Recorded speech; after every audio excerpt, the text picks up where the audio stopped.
Thank you, Chair. Welcome, and I do apologize for having arrived late.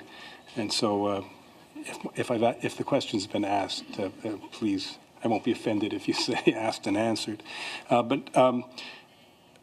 First, with regard to health concerns about home cultivation, I'd like to ask this of Drs. Page or Small.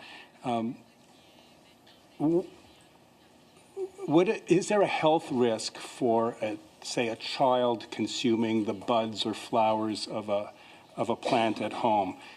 Could that child overdose or be harmed by eating parts of the raw plant? So this was something I raised in my opening remarks, but I could go over it again.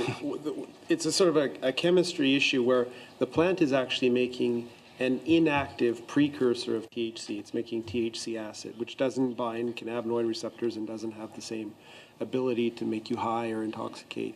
So you need to smoke that plant or cook it or heat it in some way to convert THC acid to THC. So a child nibbling on a cannabis flower, and as I also mentioned, they're quite unpalatable. It doesn't seem like something that's going to be very likely, will not get intoxicated from that ingestion.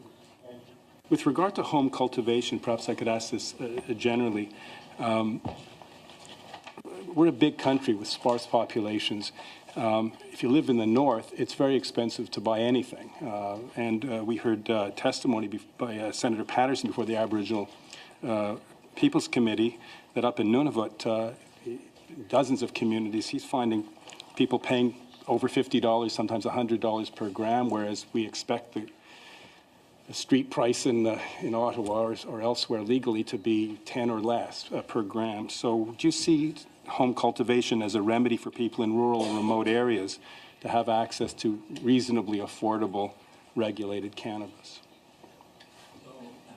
Do you want Dr. Page to start? You seem to be Anybody looking at him. I'm trying to see who you were looking at. I can start. So we'll start with him, and then we'll take up anybody else. Yeah, I think that's a worthwhile sort of a solution. That one of the points raised earlier here was what kind of solution is home cultivation? There's no problem at solving if cannabis is widely available in retail stores, but in rural areas or northern communities where that's not the case, 4 plants in a well done small cultivation facility in someone's home could be a solution to high costs and lack of distribution. Yeah. I'll add quickly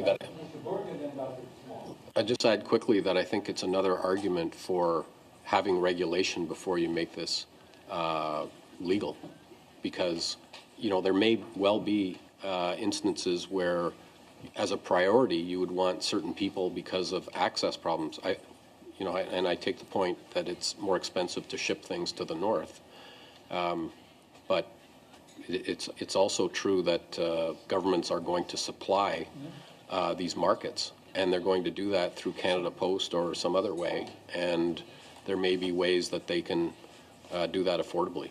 But it speaks to the need for rules. Dr. Small? Dr. Page has a comment first. I just wanted to make the comment that we're not talking about a sort of an absence, a vacuum of regulations around home cultivation.